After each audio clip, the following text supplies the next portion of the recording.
Siendo las 10:45 de hoy, 4 de septiembre del 2012, se declara por parte del juzgado 9,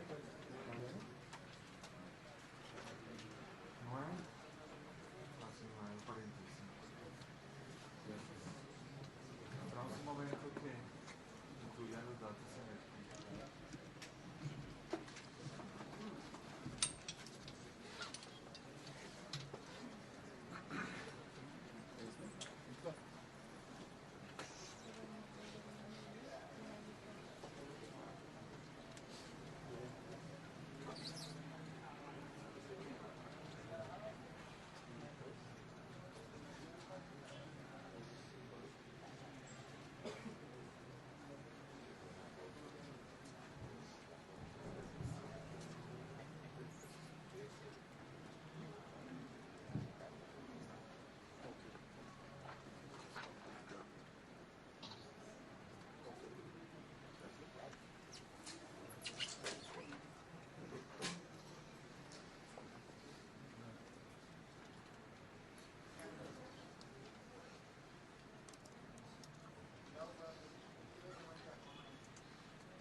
Buenos días, siendo las 9:47 de hoy, 4 de septiembre del 2012, se declara por parte del Juzgado 11 Penal de Circuito con funciones de conocimiento adjunto de Bogotá, legalmente instalada la audiencia dentro del radicado 11.001 60.0000 2012-0141, que se sigue contra Laura Milena Moreno y Jessy Mercedes Quintero Moreno. Para el registro, por favor, se presenta, señora fiscal.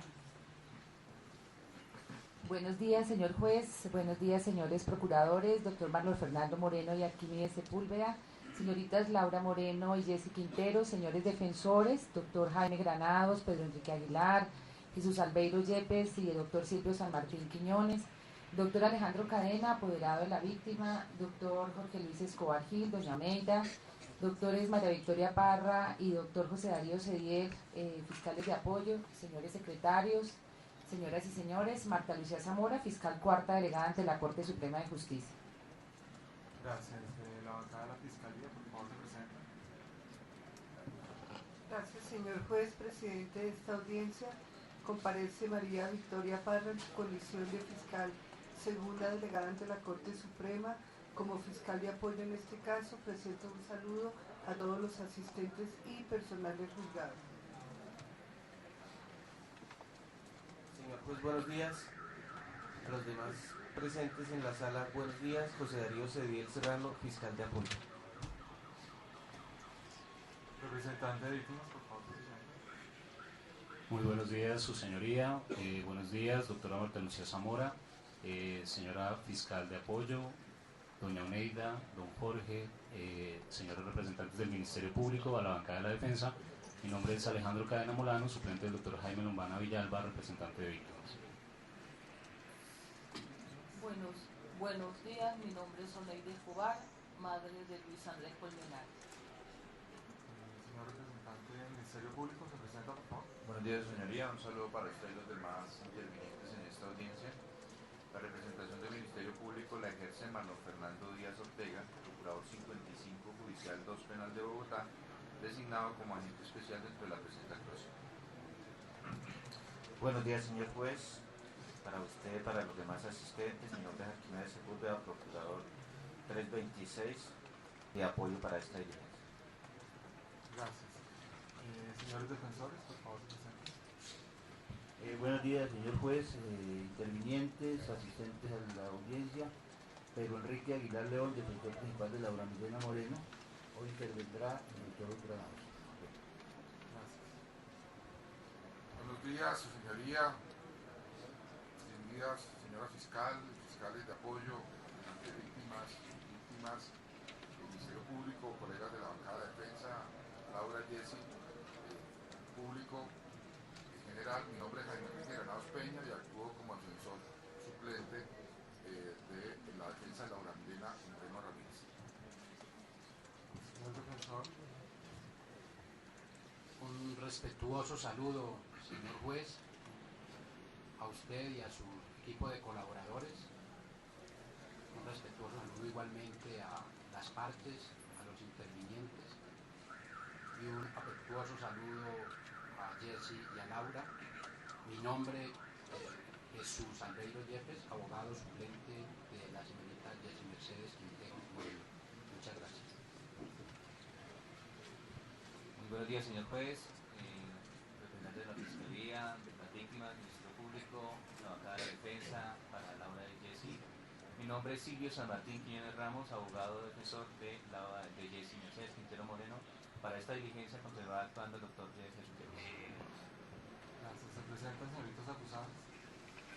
Buenos días, señor juez, y buenos días a todos los presentes en la audiencia. Mi nombre es Laura Milena Moreno Ramírez, cédula 1022-361-306. Buenos días, señor juez, y buenos días a todos los presentes. Mi nombre es Jessy Mercedes Quintero Moreno, cédula 1022-370-239. Sí, doctor. Gracias, señorías. Quisiera presentar una moción de orden acerca de la orden que usted impartió ayer a todos los intervinientes en esta audiencia de no dar entrevistas a los medios de comunicación. Quisiera verificar si ese es el sentido y alcance de su orden. Si eso es así, pues que tomen las medidas para que se cumplan, porque en lo que a esta defensa respecta, aunque nos han llamado múltiples medios de comunicación, hemos tratado de explicar que no podemos dar entrevistas por su cumplimiento de lo que usted dispuso, siguiendo además ya una línea que ha fijado la Corte Suprema de Justicia. Pero hemos advertido que eso no ha sido igualmente cumplido en los mismos términos por otros intervinientes. Y simplemente para generar una claridad del tratamiento y también establecer el respeto del derecho que tiene por lo menos mi cliente, de presunción de inocencia y de imparcialidad en este caso, es importante, le pido a usted que clarifique el alcance de esa orden.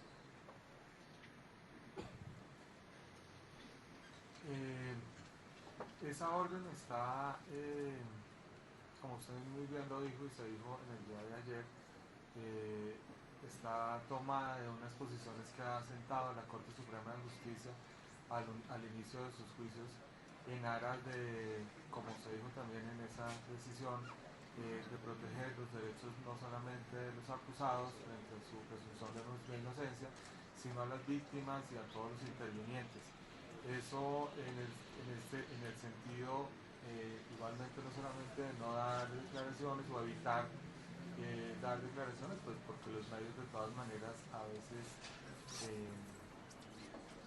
insisten en ello, evitar al máximo dar declaraciones y sobre todo exponer la prueba al escarnio público para que primero haya un debate por fuera del estrado y se evite que ese debate se dé acá. En ese sentido, básicamente va dirigido esa posición de tanto de la Corte, pues ya es una posición sentada por este despacho frente a los juicios que se adelantan. Es claro que no es conveniente no solamente dar un concepto, que puede ser simplemente un concepto ya definido sobre la responsabilidad o no de un acusado o sobre una situación o una crítica a un testigo, más aún cuando el material probatorio, como en el caso de este proceso, ha sido particularmente presentado a los medios y no se ha ni siquiera tratado dentro de este recinto, que era tal vez alguna alusión a lo que hacía la señora fiscal en su escrito, que se trató, que precisamente fue parte del motivo de esa presentación de esa decisión. Si bien hay momentos en que sí, se presentan los periodistas a la salida de la audiencia, es preferible evitar, de pronto valga la solicitud de usted, señor Granados, doctor Granados, para aclararle entonces a los intervinientes y a las partes que en lo posible es tratar de evitar esas situaciones y esos conceptos sobre responsabilidad o no, sobre crítica probatoria, sobre la situación misma de la cuestión judicial dentro de este recinto, pues aquí el debate se centra en ustedes las partes que presentan una serie de situaciones, hay unas decisiones que igualmente son criticadas por ustedes y ahí tienen los recursos de por medio, y no es la prensa o los medios de comunicación los que tienen la opción judicial de decidir en estos casos. Si bien no se coarta ese derecho y esa participación de los medios en estas audiencias, ellos pueden observar, dar su noticia porque es un derecho fundamental que está protegido por la Carta Política y que ha sido tratado por la Corte Constitucional también en varias decisiones, pero ello no quiere decir que eso se preste para una crítica y sea base para que la opinión de ustedes sea con base en esa crítica. Es más dirigido a esa serie de situaciones y a evitar al máximo pues cualquier controversia que se dé fuera de esta baranda. Me parece que es lo más sano, no solamente para las partes, sino para el mismo proceso, para la misma dirección del proceso. Señor doctor Yepes. Señor juez, debo decirlo con mucho respeto. Ayer en una providencia que usted citó de la Sala Penal de la Corte Suprema de Justicia, refirió e invocó una serie de planteamientos, a mi juicio, prudentes, razonables y que deben en realidad ser acatados, porque ni más faltaba que en un país democrático se pueda cercenar el derecho a la información por parte de los medios para brindarla y al ciudadano para informarse. Ese es un valor primordial en un Estado de Derecho. Pero como usted lo acaba de decir, no hemos los abogados puesto de presente una sola evidencia y sin embargo debemos soportar una carga emocional muy fuerte que va erosionando la presunción de inocencia de nuestras defendidas, en la medida que permanentemente se hacen juicios de valor en los medios. Y usted lo ha dicho, no puede un juez de la República impedirle a un periodista que diga o no diga determinada o haga determinada conclusión sobre un caso que ha gozado de tanto despliegue. Pero si no hay, su señoría, de su parte, una orden, sino una recomendación a los intervinientes en la audiencia, va a ser muy difícil que realmente eso tenga control, porque si uno sale de la audiencia y empieza a leer los titulares y se da cuenta que se comunican desafortunadamente hechos que no suceden en la audiencia, a manera de ejemplo, que los abogados de la defensa solicitaron una nulidad, lo dijeron varios medios de comunicación. Todos sabemos, no hay que hacer algún discurso sobre eso, que nosotros no solicitamos nulidades, pero eso produce un efecto en la imagen de la inocencia y en el trabajo de unos abogados. Entonces hay que salir a veces a hacer precisiones. Pero si además un abogado y un acusado leen un periódico de amplia circulación, que al caso están asociados 4 o 5 homicidios, y además se dice que eso es información proveniente de la Fiscalía General de la Nación, pues cosa que por supuesto yo no estoy diciendo que sea así. Yo no le estoy haciendo un juicio, pero así se dice. Entonces nos vamos viendo en una situación de desventaja, porque sin haber tenido la oportunidad de presentar un solo medio de prueba que ratifique la inocencia de un acusado, ya están siendo públicamente condenadas. Entonces, señoría, si no hay una orden en el campo de las sugerencias, la defensa realmente está en una situación de desventaja ¿qué la obliga a tener a veces que dar, sin querer, cierto tipo de declaraciones? Pero, además, su señoría, la orden debe ser de naturaleza institucional, si se va a dar. Si su señoría considera, como lo estoy solicitando, que se precise, porque su decisión es absolutamente prudente y respetuosa, pero creo que no logra el alcance que se busca, y es que se prohíba o que no está prohibido a las partes hacer esas manifestaciones. Entonces, si se va a dar la orden, que sea de naturaleza institucional, porque me da pena decirlo, pero si el fiscal general de la Nación sale a los medios a decir que hay un homicidio, no nos queda sino tener que hacer una refutación, o nos queda tener que soportar esa desventaja informativa. Yo creo, con todo respeto, que no obstante que él es el titular de la institución, pues también está llamado a que lo alcance una orden de un juez de la República. Porque ¿de qué nos sirve que se le prohíba, por ejemplo, a la delegada en este juicio no hacer declaraciones si sus superiores lo pueden hacer? Entonces, debe haber unas reglas, en mi criterio, su señoría, que, respetando, por supuesto, el derecho a la información y en lo posible de la mejor manera, yo creo que la transmisión del juicio finalmente resulta una manera clara de decir lo que ocurre.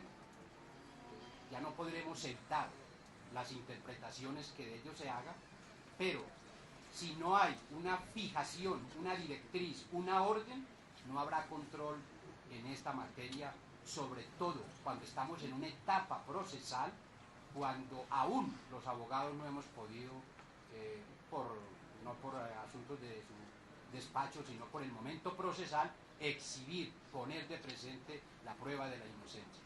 Hemos dicho aquí informalmente, y lo digo con mucho respeto, que entonces estamos expuestos a un proceso donde los fiscales acusan con preguntas, se publican en la prensa declaraciones de peritos con inquietudes, e importantes periodistas sentencian y concluyen qué es lo que ocurrió. En verdad, quiero presentar excusas, y con esto molesto a alguien, porque tengo un gran aprecio por el periodismo y por las partes, pero sí deseo una regla clara frente a este particular, tal y como lo ha pedido mi colega de la defensa. Y por supuesto, su señoría, que entiendo su prudencia y su deseo de acertar, pero o la regla es clara o no habrá control en esto. Muchas gracias, señor. Bueno, al respecto, precisamente para eso se quiere evitar, y para eso se presenta el documento como se presentó en el día de ayer, para que una opinión no genere una controversia fuera del estrado frente a un proceso penal que se está desarrollando en una audiencia. Y esa posición que usted manifiesta de desventaja, porque uno puede hablar, porque el otro no puede hablar, eso es precisamente lo que se quiere evitar con recordarles. No es solamente una recomendación, es que no, si bien es unas observaciones que se hicieron ayer, unas recomendaciones como ustedes bien lo vieron, la ley es clara. No es solamente una recomendación mía, sino que se pone de manifiesto que existen unas normas por las cuales se debe evitar o manejar esa publicidad dentro del juicio, que los que están de la baranda para acá tienen una obligación mucho más grande, que son la Fiscalía, los representantes de víctimas, la defensa y el Ministerio Público, frente a esas normas, ¿cierto? En la medida en que cada uno de los sujetos procesales y los intervinientes eviten dar algún concepto sobre el proceso, presentar una crítica sobre los testigos, porque el escenario natural de esos conceptos y de esa crítica y de esa censura a cualquier situación que se presente con un testigo o con un procedimiento es el escenario natural, donde se debe de discutir, donde se debe plantear, donde se debe presentar ese tipo de situaciones. No es de la baranda, no es esperar que termine la audiencia y salir de la baranda para allá y esperar un programa, ¿no? O sea, si bien la prensa tiene el deber de informar, que es un deber que está protegido por la Constitución, y el ciudadano tiene la posibilidad de recibir esa información, no por ello se puede pensar en que esa información se puede desbordar a opiniones, a críticas que generarían una polarización de la situación que en ningún caso, no solamente en este proceso, sino en ninguno de los casos ni en ninguno de los procesos que se manejan en la jurisdicción, la judicatura, vendría a ser aceptable ni conveniente. Esas polarizaciones no llevan a ningún lado cuando es este el recinto en el cual se sabe que son dos partes las que se enfrentan, la fiscalía que acusa, la defensa que defiende, y hay unos intervinientes que pueden actuar al lado y lado pues, de cada parte, la apoderada de víctimas con la fiscalía, y como representante de la sociedad y tal vez un poco más menos involucrado con alguna de las partes, que sería el Ministerio Público, que todavía se mantiene y se mantuvo dentro de este régimen de ley 906, que fue ampliamente discutido al momento de promulgarse el código. Lo que se pretende es eso, es evitar precisamente lo que dice usted, doctor Yepes, que de una posición de una de las partes empieza a haber una controversia, y de esa controversia entonces, para poder demostrar que el otro no dijo, yo presento una prueba en un programa, yo presento una crítica, no, cuando eso no es el escenario natural. La prensa tiene que informar y por eso están ahí. Ellos tienen que llevar la noticia y el ciudadano la recibe como debe ser, dentro de este recinto y en una franca lid de la Fiscalía frente a la defensa, que me parece lo más honesto.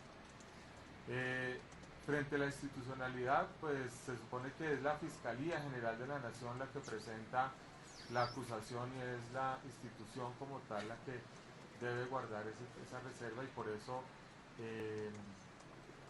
esa manifestación, esa decisión que tuvo a bien la Corte Suprema de Justicia presentar y que viene presentando en las audiencias de única instancia es prudente, no es un caso aislado, y la posición de la Corte creo que ha sido esa, de no dejarlo como un caso aislado, sino que sea una regla para todos y cada uno de los magistrados y jueces de la República frente a estos temas de inicio de audiencia, de mantener esa reserva de la investigación, porque debe tenerla, que la publicidad se hace en las audiencias, pero es dentro del recinto de la audiencia, en el transcurso, en el curso de la audiencia.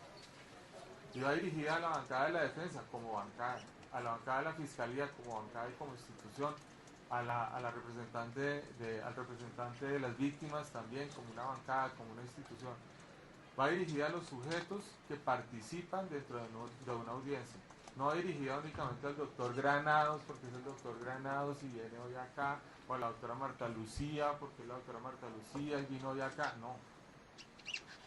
Va dirigida, y es una posición muy clara que sentó la Corte Suprema y que me pareció muy importante traer a colación y aprovechar este momento, que no va dirigida contra una persona en particular, sino que son unas normas generales de procedimiento que deben darse aplicación, y que esa aplicación va dirigida no a un ciudadano en particular, sino a todos, y a las instituciones pues igualmente. Entonces lo mismo se espera pues de la Fiscalía y de las demás instituciones, la Procuraduría también como institución que está presente, en los abogados que se encuentran hoy acá, para que haya prudencia en ese tipo de situaciones y no convertir esto en un espectáculo por fuera de la baranda. Esto tiene un escenario bien interesante, un escenario jurídico, un escenario de controversia, y esa controversia pues lo importante es que se dé acá, porque mal haría usted precisamente por esa publicidad que se da, es que al final de esa intervención se recordaron esos lineamientos que deben tener las personas en la audiencia, que es el buen comportamiento, es tratarnos con decencia, tratarnos de una manera cordial, que también va incluida dentro de esas obligaciones que tiene cada una de las partes. En ese sentido va dirigida esa decisión de ayer. Si bien sonó como una recomendación o como una presentación de un tema, hay una obligación de todos, no solamente pues, en mayor responsabilidad de las personas que están integrando esta audiencia, pero de los ciudadanos igualmente, que es una responsabilidad frente a la ley. La ley se promulga y es para todos. Y la ley nos dijo, entonces allá señalaba en la Corte Suprema, en uno de sus párrafos, la ley 906 del 2004, el Estatuto de Administración de Justicia, ley 270 del 1996, y el Código General del Proceso, ley 1564 de este año, que pues ya fue promulgado, pero pues estaremos pendientes de iniciar con ese código. Pero son normas que nos competen a todos y que nos obligan a todos. No es solamente una recomendación, sino una obligación cumplirlas.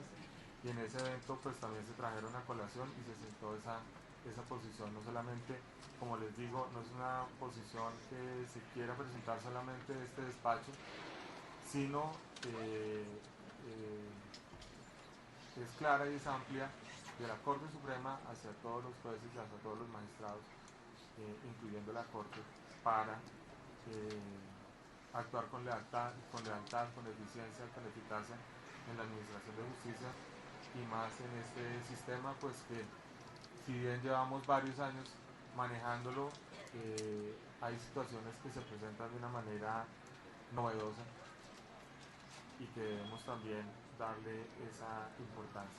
En ese sentido es que se tomó esa decisión ayer frente a la petición que hacía la fiscal, y la recomendación no es tanto una recomendación, sino un recorderis de que las normas están ahí, las normas nos obligan, y en el evento en que haya una desobligación de parte del ciudadano y de parte de las presentes, entonces se hará lo propio frente a ese poder y esas facultades que tiene el juez y que están normados igualmente en el Código de Procedimiento Penal.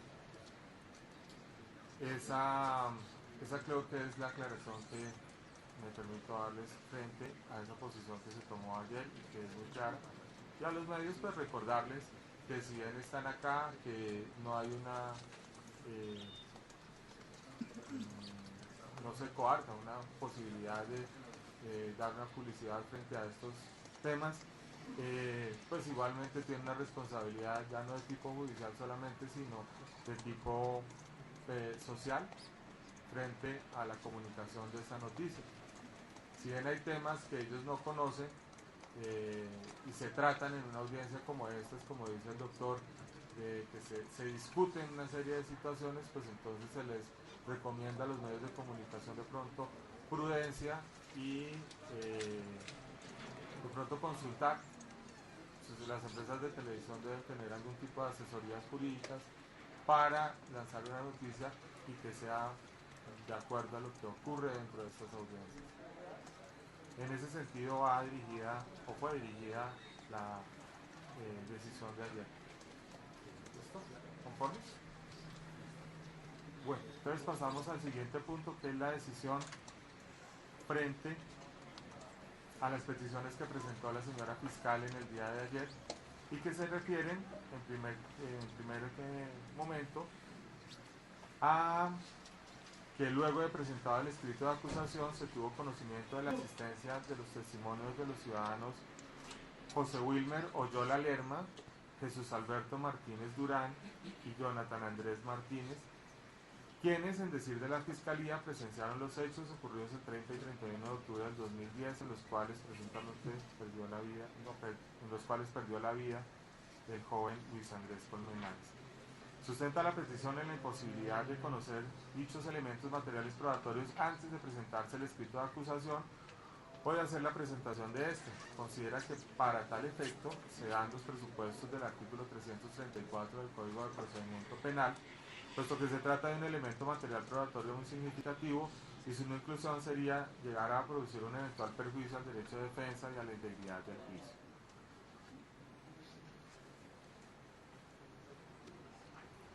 Para la segunda petición hace referencia a una situación particular en la que la víctima presentó en el mes de marzo del 2011 una petición de pruebas sin que fuera atendida y posteriormente la formulación de acusación se le da un curso a la misma, desarrollando una serie de pruebas que pretende descubrir en este momento procesal al inicio de la audiencia preparatoria, y ellas tienen que ver con un estudio realizado por la empresa Acueducto de Bogotá, llevado a cabo por expertos hidrólogos e ingenieros hidráulicos, un análisis de la caída realizado por un experto de la Universidad Nacional, específicamente del profesor Carlos López, para estudiar el tipo de lesiones llevado a cabo por los... y un tercero sobre el estudio de lesiones llevado a cabo por los médicos del Hospital de la Misericordia.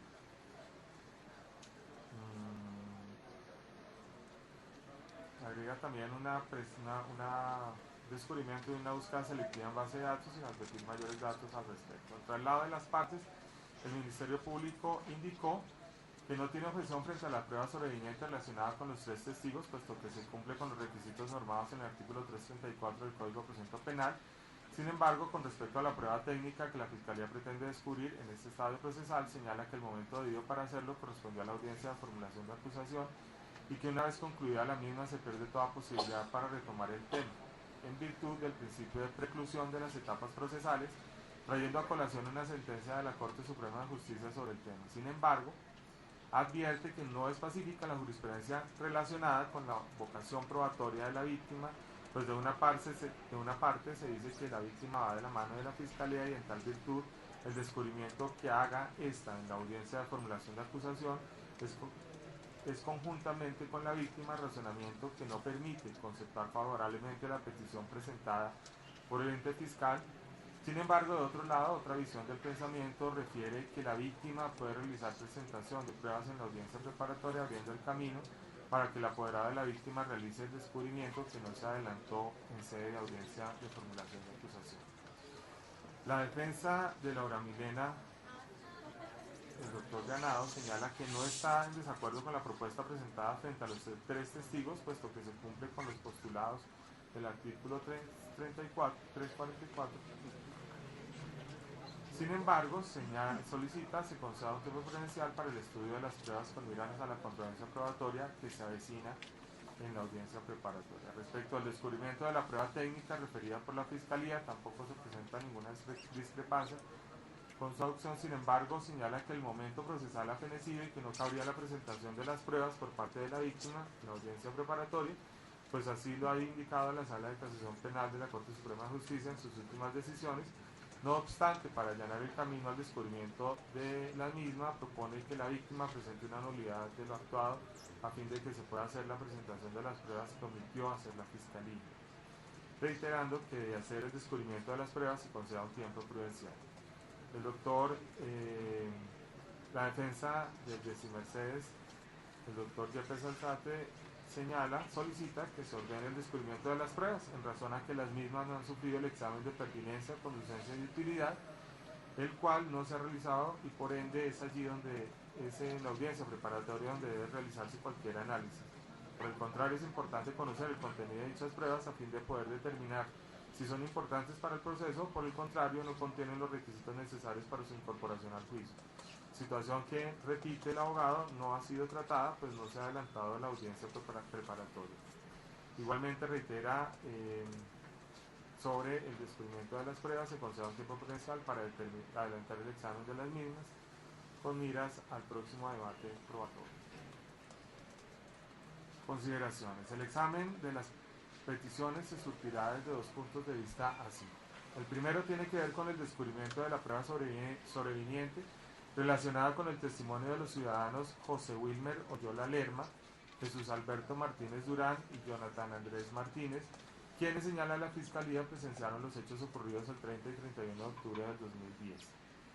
Resaltando que al respecto señalan que el artículo 344 del Código de Procedimiento Penal, en su inciso final, hace relación a que, abro comillas, sin embargo, si durante el juicio alguna de las partes encuentra un elemento material probatorio y evidencia física muy significativos que debieran ser descubiertos, los pondrá en conocimiento del juez, quien oirá las partes y considerando el perjuicio que podría producirse al derecho de defensa y la integridad del juicio, decidirá si es excepcionalmente admisible o si debe excluirse esa prueba. Sobre tal presupuesto y dada la etapa procesal en la cual nos encontramos, debe este funcionario resolver sobre el descubrimiento de los elementos materiales probatorios, que se refiere a 3 testimonios presentados por la Fiscalía, teniendo en cuenta que ellos no eran conocidos por el ente investigador al momento de adelantar la audiencia de formulación de acusación, circunstancia que ameritan valorarlo como sobrevinientes al trámite que se viene adelantando. Aunado a ello y conforme a la exposición realizada por la Fiscalía, estos elementos materiales probatorios son significativos y relevantes todas que tuvieron conocimiento directo de los hechos. De otra parte, frente a la admisibilidad o exclusión de los testimonios, dicha circunstancia viene del trámite de la audiencia preparatoria, que está a puertas de su inicio, y en tal sentido, si bien se admite el descubrimiento, el examen de conducencia o pertinencia procederá posteriormente.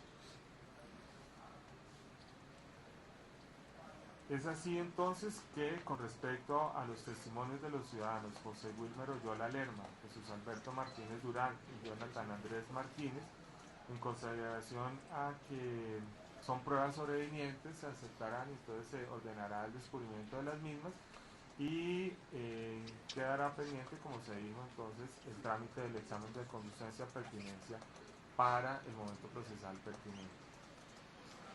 Segundo, con relación a las 3 pruebas técnicas científicas de las cuales aduce la Fiscalía de la apoderada de las víctimas, se presentó un memorial de marzo del 2011, disponiéndose la práctica de estas por parte de la Fiscalía después de la formulación de acusación.